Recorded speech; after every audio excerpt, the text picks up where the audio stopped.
हमारे इस channel DJ Balkrishna entertainment official को लाल बटन दबाकर सब्सक्राइब करें और साथ में घंटी के निशान को दबाना ना भूलें ताकि सभी नए ऑडियो वीडियो आप तक तुरंत पहुंचे, बिल्कुल मुफ्त। Recording by DJ Balkrishna studio Baheri.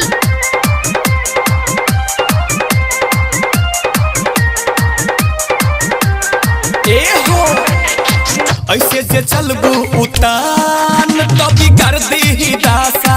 अच्छा दरभंगा जिला के रंगदार बिगाड़ दी दासा। लड़की ना देखले हवे का रे। ऐसे जे चलबू उतान तभी कर दी दासा। पर जाई पाछा बहेरी के बाछा। पर जाई पाछा शिवाजी नगर के बाछा। पागल हो गई का रे।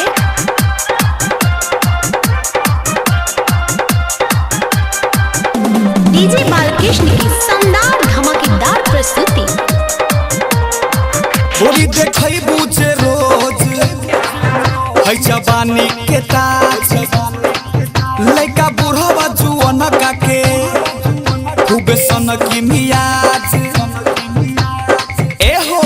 गोरी देखई बुझे रोज है जवानी के ताज।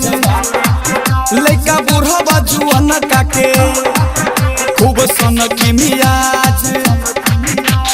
बीचे बाजार में गोरी तोहर बोनी तमाशा। पर जाई पाछा हथौरी के बाछा। पर जाई पाछा शिवाजी नगर के बाछा।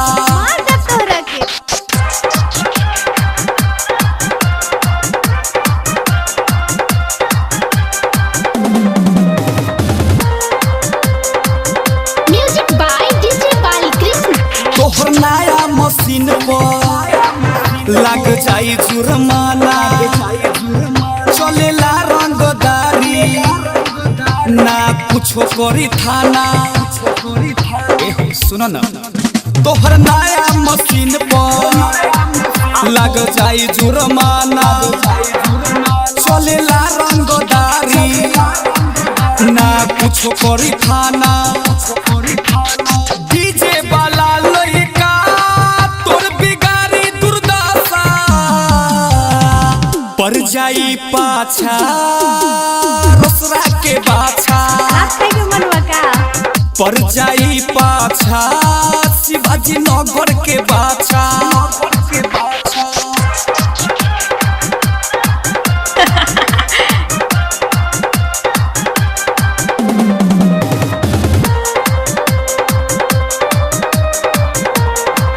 संतोष रस के राहुल तोहर तोर दीही पुल। अमरजीत ललित कहे रहबू न खूल। अब का करी ए भैया के सब रस के राहुल तोहर तोर दीही पुल। शर्मा कैलाश प्रिंस कहे कबो रहबू न खूल।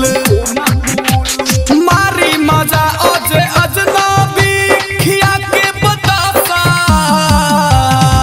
पर जाई पाछा बहेरी के बाछा।